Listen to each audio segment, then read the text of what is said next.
Good morning students. स्वागत है आप सबका। मैं हूं सूर्य प्रकाश शर्मा और आज हम पढ़ेंगे भारतीय संविधान की प्रस्तावना। फिर मैं आपको बता दूं कि ये BA part second political science paper second में आपका टॉपिक है, लेकिन ये लेक्चर केवल BA part second political science के विद्यार्थियों के लिए नहीं है। ये हर उस विद्यार्थी के लिए है जो किसी प्रतियोगी परीक्षा की तैयारी कर रहा है, चाहे वो पॉलिटिकल साइंस का विद्यार्थी हो या ना हो, चाहे वो विज्ञान वर्ग का विद्यार्थी हो, चाहे कला वर्ग का हो, चाहे वाणिज्य वर्ग का या अन्य किसी क्षेत्र का विद्यार्थी हो, क्योंकि हर प्रतियोगी परीक्षा में संविधान से संबंधित प्रश्न आते हैं। तो इसलिए ये लेक्चर आप सबके लिए उपयोगी रहेगा। यही कारण है कि मैंने यहाँ पर बीए पार्ट सेकेंड नहीं लिखा, ताकि कोई बच्चा कंफ्यूज हो करके छोड़ दे कि मेरे सेकेंड ईयर में नहीं हूँ। मैं हर उस विद्यार्थी के लिए जो प्रतियोगी परीक्षा की तैयारी कर रहा है, और हर उस व्यक्ति के लिए भी है जो भारतीय संविधान में रुचि रखता है, चाहे वो किसी प्रतियोगी परीक्षा की तैयारी कर रहा है या नहीं कर रहा है। एक हर नागरिक को कम से कम ये बेसिक चीज़ें पता होनी चाहिए। इस दृष्टि से भी इस लेक्चर का महत्व है। चलिए तो हम बात शुरू करते हैं। सबसे पहले ही जानना चाहिए कि प्रस्तावना या प्रियम्बल, जिसको अंग्रेजी में कहते हैं, वो होता क्या है। देखिए, कोई भी डॉक्यूमेंट होता है, कोई दस्तावेज होता है, तो उसके शुरू में उसकी भूमिका लिखी जाती है, परिचय एक तरह से जिसको हम कहते हैं। शुरू के एक दो पैराग्राफ्स जो होते हैं वो उस ग्रंथ के बारे में का परिचय होते हैं, संक्षिप्त रूप होते हैं, जिसमें जो लेखक होता है वो उसके बारे में बताता है।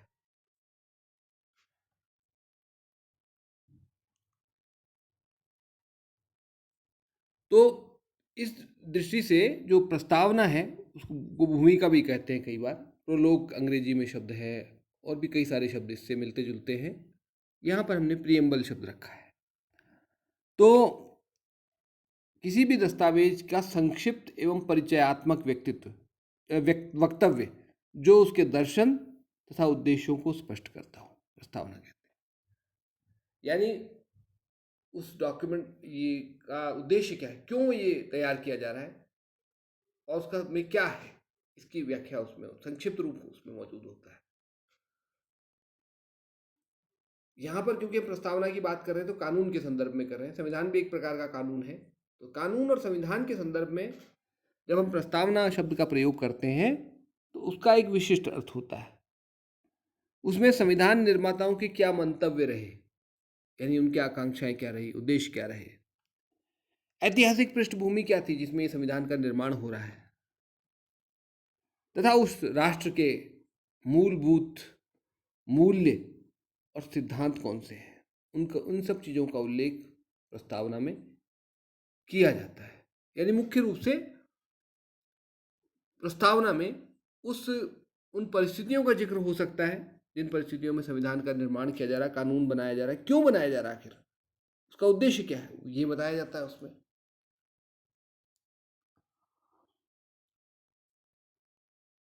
प्रस्तावना जो है वो एक प्रकार से संविधान की भूमिका होती है या परिचय होता है, संक्षिप्त होता है, और इसमें जो है संविधान का सार मौजूद होता है। संक्षिप्त रूप में संविधान प्रस्तावना में निहित होता है। अगर प्रस्तावना को समझ लेते हैं आप तो संविधान को समझ सकते हैं, ऐसा माना जाता है। भारतीय संविधान की प्रस्तावना की अगर हम बात करें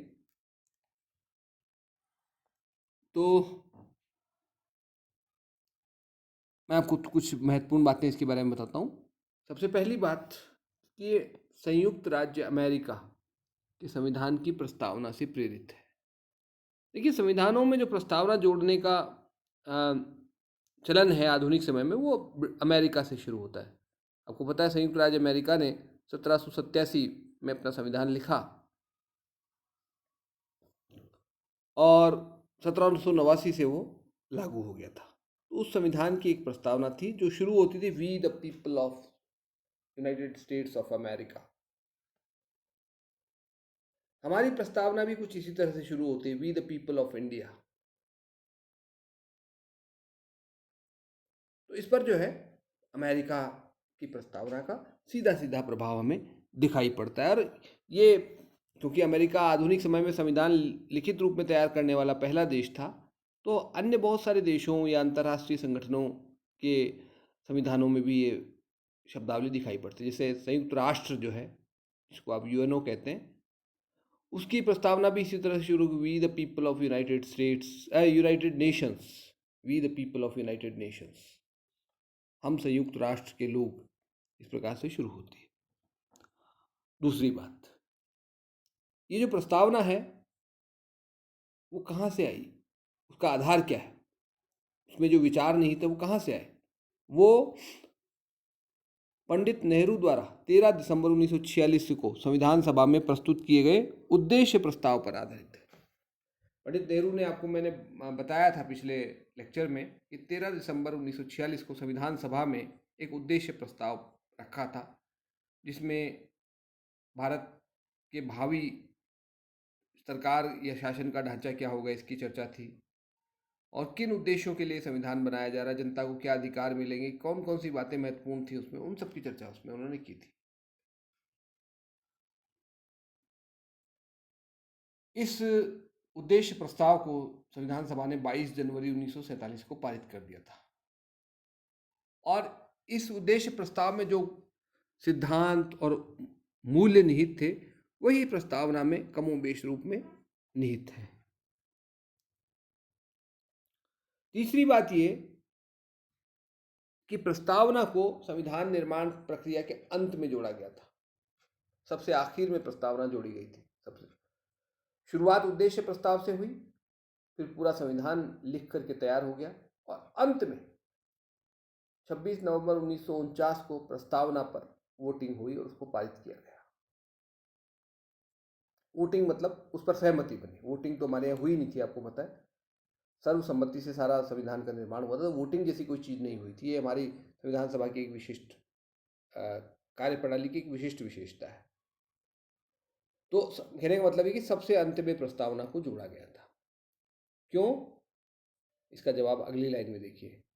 नानी पालकीवाला ने, ये बहुत प्रसिद्ध वकील रहे हैं,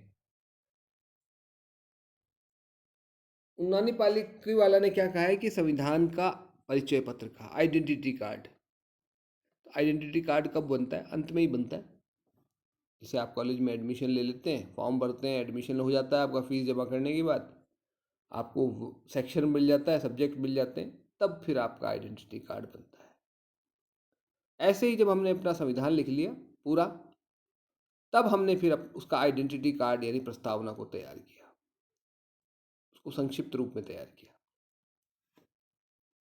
इसको संविधान की आत्मा भी कहा जाता है और संविधान की कुंजी भी कहा जाता है। आत्मा का मतलब सार, संक्षिप्त रूप, और कुंजी चाबी। यानी संविधान को समझना है तो इसको समझना पड़ेगा, इसकी मदद लेनी पड़ेगी। आगे हम बढ़ते हैं। अब प्रस्तावना को देख लीजिए आप लोगों ने पढ़ा ही होगा। तो ये शुरू होती है, हम भारत के लोग भारत को एक संपूर्ण प्रभुत्व संपन्न, समाजवादी, पंथ निरपेक्ष, लोकतंत्रात्मक गणराज्य बनाने के लिए तथा उसके समस्त नागरिकों को सामाजिक, आर्थिक और राजनीतिक न्याय, विचार, अभिव्यक्ति, विश्वास, धर्म और उपासना की स्वतंत्रता, प्रतिष्ठा और अवसर की समानता प्राप्त कराने के लिए तथा उन सब में व्यक्ति की गरिमा और राष्ट्र की एकता और अखंडता सुनिश्चित करने वाली बंधुता बढ़ाने के लिए दृढ़ संकल्पित होकर अपनी संविधान सभा में आज दिनांक 26 नवंबर 1949 ईस्वी मिति मार्गशीर्ष शुक्ला सप्तमी संवत 2006 विक्रमी को एतद द्वारा इस संविधान को अंगीकृत, अधिनियमित और आत्मार्पित करते हैं। ये हमारे संविधान की प्रस्तावना है।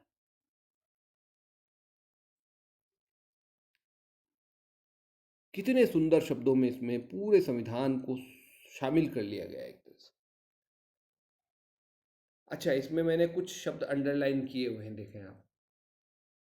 पहली लाइन में एक शब्द है समाजवादी, दूसरी लाइन में एक शब्द है धर्मनिरपेक्षता, धर्मनिरपेक्ष, और नीचे एक शब्द और है, वो है अखंडता। ये क्यों अंडरलाइन किए मैंने?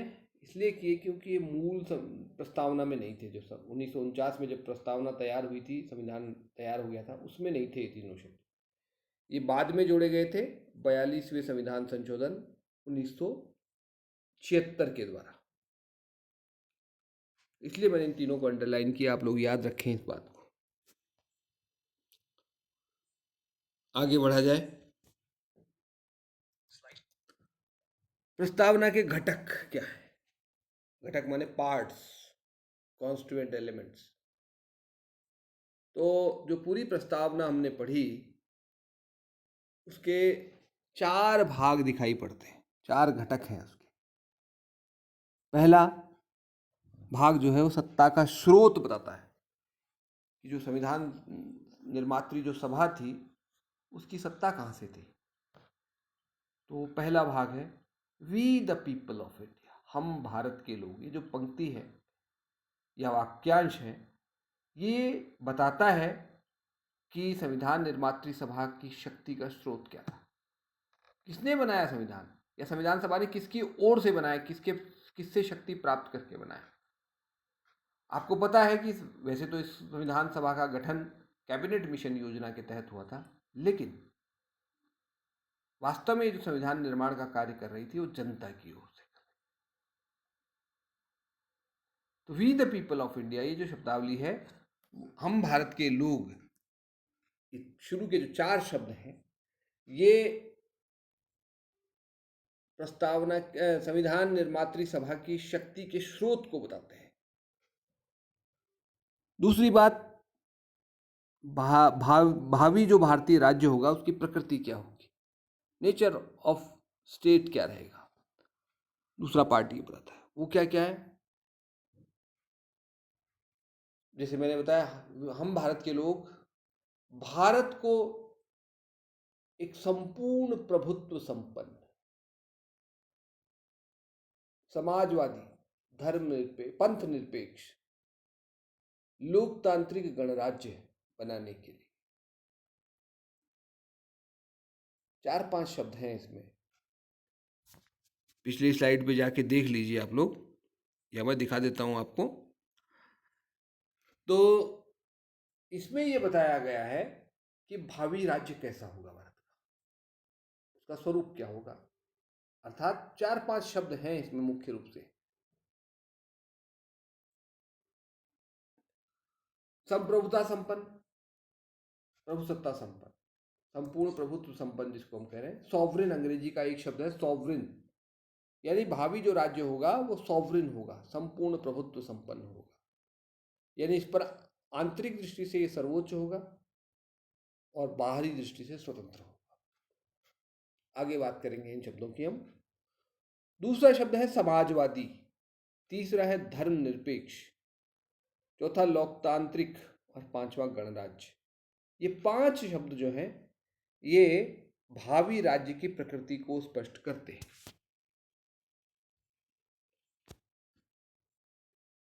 फिर आगे बढ़ जाएं हम। तीसरा पार्ट है संविधान के उद्देश्य। संविधान के उद्देश्य क्या है? तो इसी प्रस्तावना में बताए गए हैं। 4 मोटे मोटे से उद्देश्य हैं। फिर से मैं आपको बताता हूं कौन कौन से हैं 4 उद्देश्य। पीछे चलिए फिर से।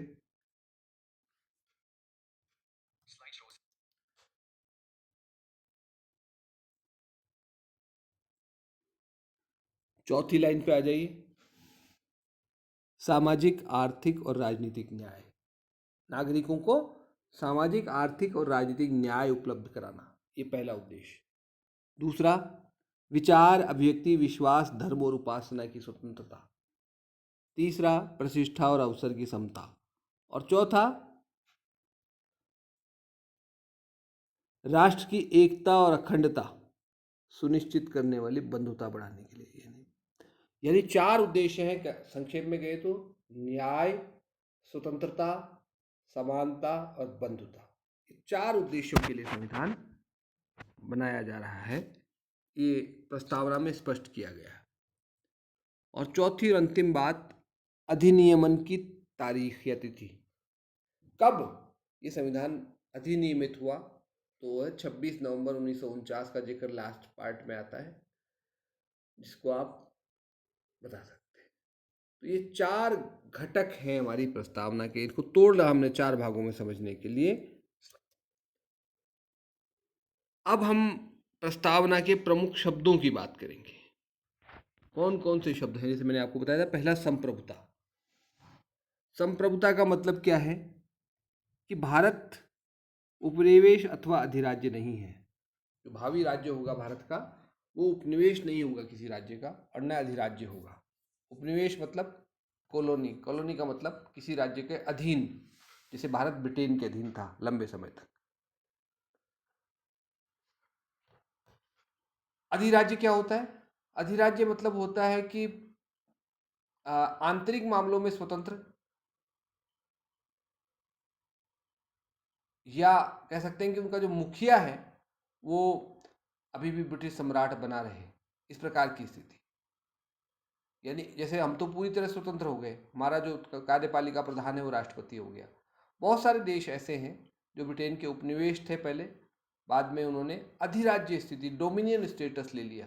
शुरू में हम भी वही मांग कर रहे थे होम रूल आंदोलन के माध्यम से, लेकिन आगे चल करके सन 1929 में हमने पूर्ण स्वराज्य की बात करना शुरू कर दिया था।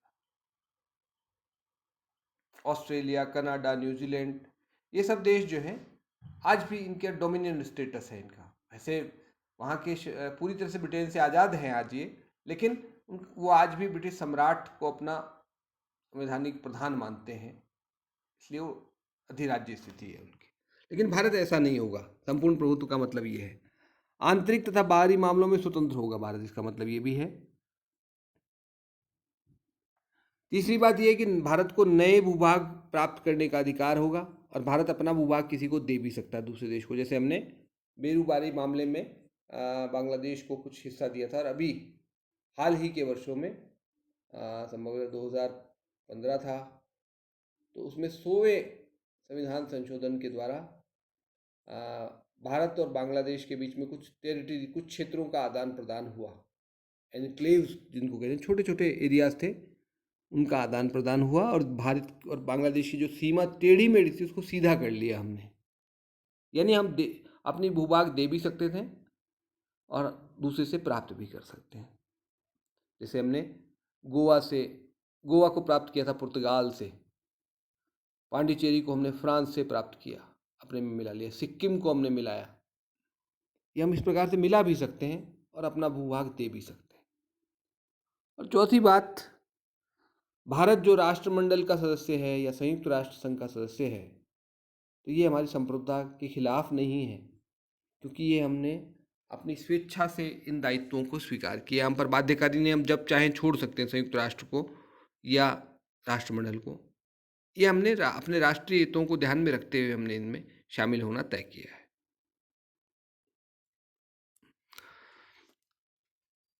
दूसरा शब्द पे चलते हम, समाजवादी। देखिए, समाजवादी शब्द मैंने आपको पहले भी बताया था, 42वें संविधान संशोधन 1976 द्वारा जोड़ा गया था, पहले नहीं था ये, नहीं। लेकिन इसका मतलब ये नहीं है कि पहले हमारे संविधान में समाजवादी तत्व मौजूद नहीं थे। पहले से भी हमारे संविधान में समाजवाद की तरफ झुकाव था, समाजवाद से के जो दर्शन था उसमें निहित था। लेकिन 42वें संविधान संशोधन ने जो अंतर्निहित था उसको स्पष्ट कर दिया, प्रकट रूप में रख दिया सामने। कांग्रेस ने 1955 में अपने अधिवेशन में भी भारत में एक समाजवादी समाज के निर्माण का लक्ष्य निर्धारित किया गया था। और भारत का जो समाजवाद है वो एक भिन्न प्रकार का समाजवाद है। हमने लोकतांत्रिक समाजवाद को अपनाया है, यानी लोकतांत्रिक प्रक्रिया के माध्यम से समाजवादी मूल्यों का क्रियान्वयन करना। हमारे संविधान में समाजवाद कहाँ है? वो है नीति निर्देशक सिद्धांतों में। अनुच्छेद 38 में जो है समाजवाद की भावना दिखाई पड़ती। नेक्स्ट हम बात करते हैं पंथ निरपेक्षता। ये भी मूल संविधान में नहीं था, सेक्युलर ये बाद में जोड़ा गया 42वें संविधान संशोधन 1976 के द्वारा।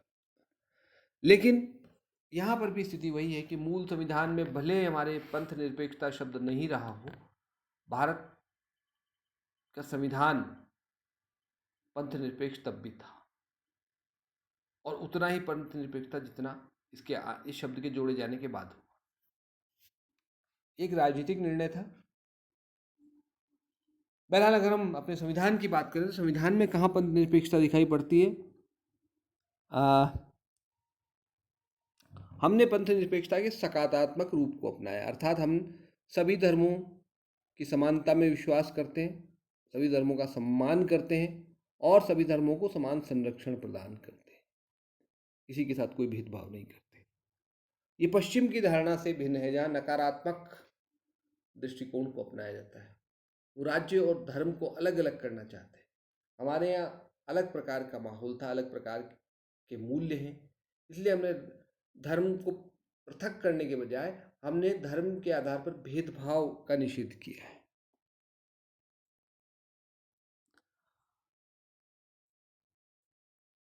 सर्वोच्च न्यायालय ने भी जो है संविधान के मूल ढांचे की अवधारणा में इसको शामिल कर लिया है।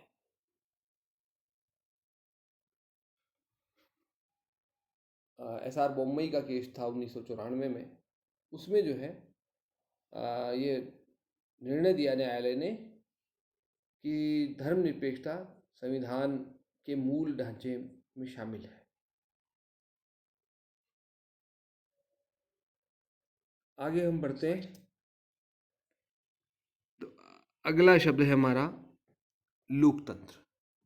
लोकतांत्रिक है हमारा देश, आपको पता ही है, क्योंकि हमारा संविधान जो है लोक संप्रभुता पर आधारित है। जैसे मैंने पहले बताया, we the people of India. संविधान बनाने वाले कौन है? We the people of India.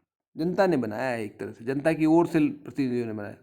हमने लोकतंत्र के कौन से रूप को अपनाया है? संसदीय लोकतंत्र। लोकतंत्र के दो प्रकार होते हैं। पहले एक होता है प्रत्यक्ष और दूसरा अप्रत्यक्ष।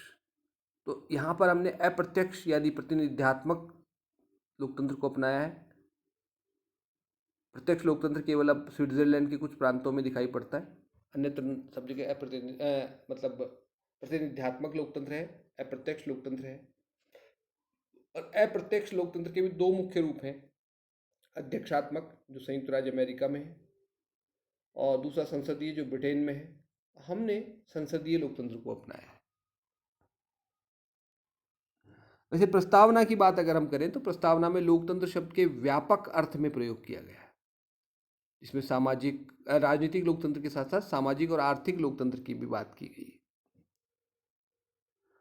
लोकतंत्र में क्या आता है? जैसे वयस्क मताधिकार, नियतकालिक चुनाव, निश्चित समय के बाद चुनाव, 5 साल का टाइम है, 5 साल में होने हैं। विधि का शासन, कानून का राज, रूल ऑफ लॉ। स्वतंत्र एवं निष्पक्ष न्यायपालिका।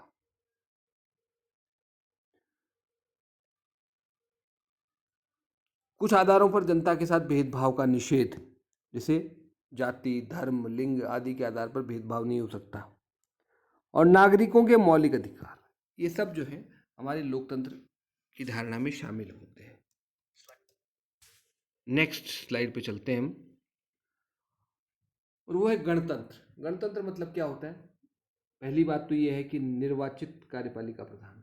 गणतंत्र उस देश को कहते हैं, गणराज्य उस देश को कहते हैं जहाँ की कार्यपालिका का प्रधान निर्वाचित हो। जैसे भारत, कार्यपालिका का प्रधान कौन है? राष्ट्रपति, वो निर्वाचित होता है। संयुक्त राज्य अमेरिका, चुनाव चल रहे हैं आजकल, आप देख रहे हैं। तो ये जो है अमेरिका भी एक गणतंत्र है, राष्ट्रपति होता है वहाँ पर भी, संविधान राज्य का अध्यक्ष।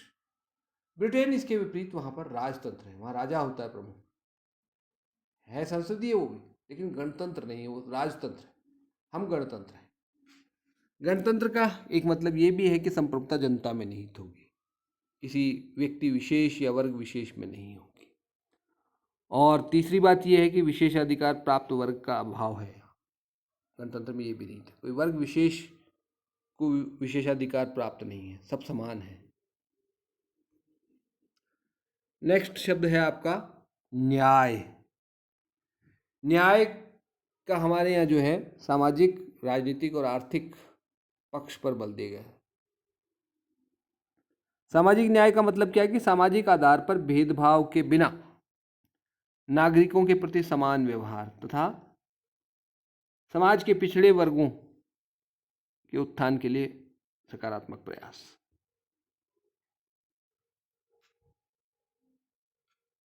सामाजिक न्याय का मतलब यह है कि भाई एक तो सामाजिक आधार पर किसी के साथ भेदभाव न किया जाए। समाज जाति के आधार पर, धर्म हो सकता है, ये सामाजिक पहलू है, इनके आधार पर किसी के साथ कोई भेदभाव ना हो, भाईचारा हो समाज में। और समाज के पिछड़े हुए लोगों को आगे लाने के लिए प्रयास भी होना चाहिए। सामाजिक न्याय में ये भी नहीं है केवल भेदभाव नहीं हो, ये नहीं, जो पिछड़े रहे हैं उनको बराबर लाया जाए ताकि भेदभाव के कारण ही खत्म हो जाए आने वाले समय में। जैसे हमारे यहाँ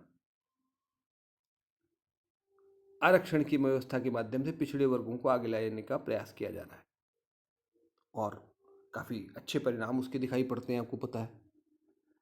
आर्थिक न्याय। आर्थिक न्याय क्या है? समाज में आर्थिक संसाधनों के अत्यधिक केंद्रीकरण को रोकना और आर्थिक विषमता को कम करने का प्रयास करना। यानी आर्थिक आधार पर जो भेदभाव होता है समाज में, उसको कम करने की कोशिश करना। खत्म तो नहीं हो सकता, लेकिन उसको कम रखा जाए। राजनीतिक न्याय यानी राजनीतिक अधिकारों में समानता हो जनता की, चाहे चुनाव लड़ने का मामला हो, चाहे वोट डालने का मामला हो, सबको समान अवसर उपलब्ध रहे, ये राजनीतिक न्याय है। नेक्स्ट है साहब स्वतंत्रता। स्वतंत्रता का एक अर्थ तो है प्रतिबंध का न होना और दूसरा है व्यक्तित्व विकास के अवसर। हमने दोनों पक्षों को अपनाया अपने संविधान में। स्वतंत्रता में प्रतिबंधों के अभाव के रूप में भी हमने उसको परिभाषित किया है और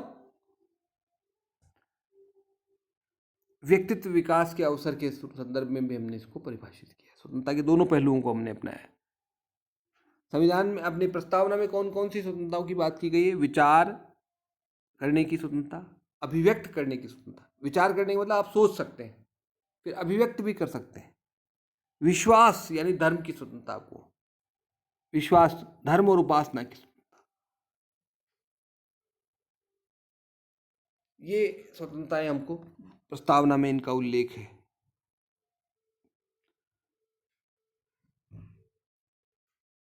हमें जो संविधान में स्वतंत्रताएं दी हैं वो परिगणित स्वतंत्रताएं दी हैं और सीमित स्वतंत्रताएं, असीमित नहीं है हमारी स्वतंत्रताएं। नेक्स्ट शब्द है आपका साहब समानता। प्रस्तावना में जो है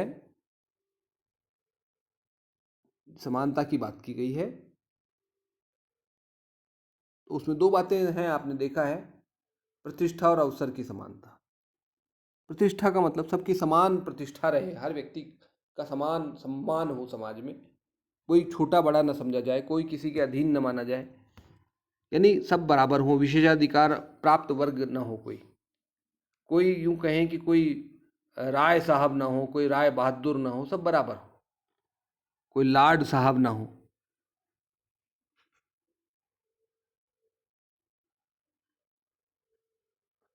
और अवसर समान हो सबको, ये भी इसमें शामिल है। दो प्रकार की समानता की बात प्रस्तावना में की गई, मैंने बता दिया, प्रतिष्ठा और अवसर की समानता। सबके व्यक्तित्व का समान सम्मान हो और सबको आगे बढ़ने के समान अवसर उपलब्ध रहे। फिर है भ्रातृत्व, बंधुता।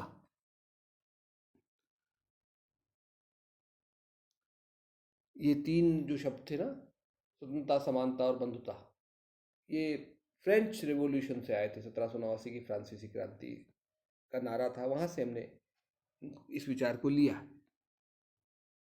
तो नागरिकों में बंधुता बढ़ाए जाने पर बल देता है ये, और बंधुता के लिए जो है राष्ट्रीय एकता के लिए बंधुता को आवश्यक मानता है। और ये बंधुता क्यों बढ़ाने की बात करता है? व्यक्ति की गरिमा की बात इसमें की गई है, और राष्ट्र की एकता और अखंडता को सुनिश्चित करने के लिए। एक तो व्यक्ति की गरिमा रहे, इसलिए बंधुता जरूरी है, और दूसरा राष्ट्र की एकता अखंडता के लिए भी बंधुता जरूरी है।